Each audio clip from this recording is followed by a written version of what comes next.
Hi, and welcome back to our read aloud of Fortunately the Milk.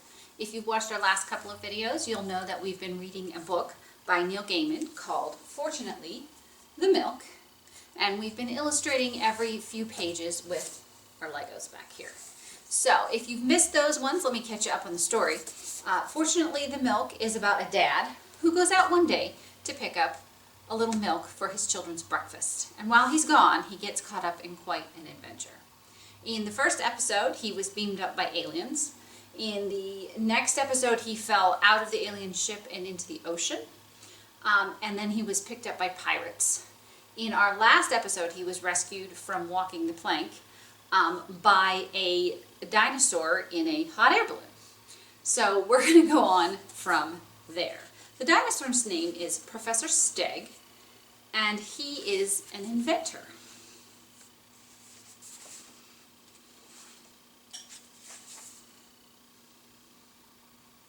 I am an inventor, he said. I have invented the thing we are traveling in, which I call Professor Steg's floaty ball person carrier. I call it a balloon, I said. Professor Steg's floaty ball person carrier is the original name, he said. And right now we are 150 million years in the future. Actually, I said, we are about 300 years in the past. Do you like hard, hairy, wet, white crunchers? He asked. Coconuts, I guessed. I named them first, said Professor Steg.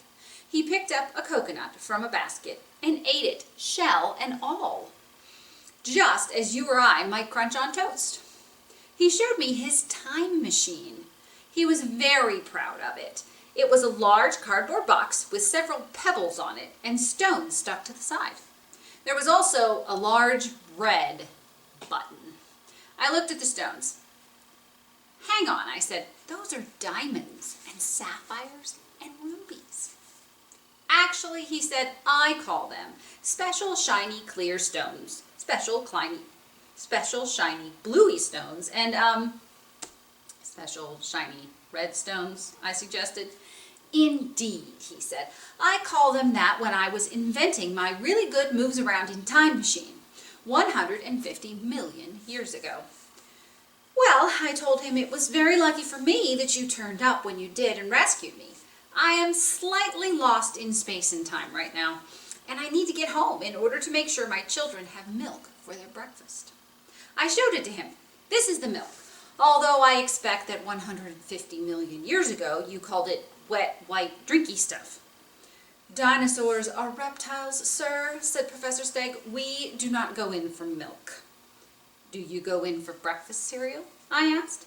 Of course, he said. Dinosaurs love breakfast cereal, especially the kind with nuts in. What do you have on your cereal? I asked. Orange juice, mostly, or we just eat it dry. But I shall put this in my book. In the distant future, small mammals put milk on their breakfast cereals. I shall write a wonderful book when I return to the present. Actually, I said, I think this is definitely the past. It has pirates in it. It's the future, he said. All the dinosaurs have gone off into the stars, leaving the world to the mammals. I wonder where you all went, I said. The stars, he told me. That is where we will have gone. So, I said, can you take me home? Well, he said, yes and no. What does that mean?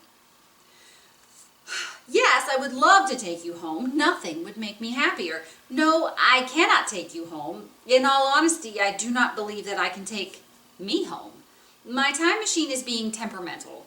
I need a special shiny greeny stone. I have pressed that button many times, but nothing happens. Button? Don't you mean big red flat pressy thing? I asked. I most certainly do not. It is a button. I named it after my aunt. Button. Can I press it? If you wish. I pressed the button. The sun shot around the sky, and the sky started to flicker in nights and days, and the balloon began to rock and lurch and zoom around like an angry fly. I held on to the ropes as hard as I could. Fortunately, I was still keeping tight hold of milk in my right hand. When we stopped being blown across the sky, it was night, and according to Professor Stagg, we had only gone back about 1,000 years. And that's where we'll stop today.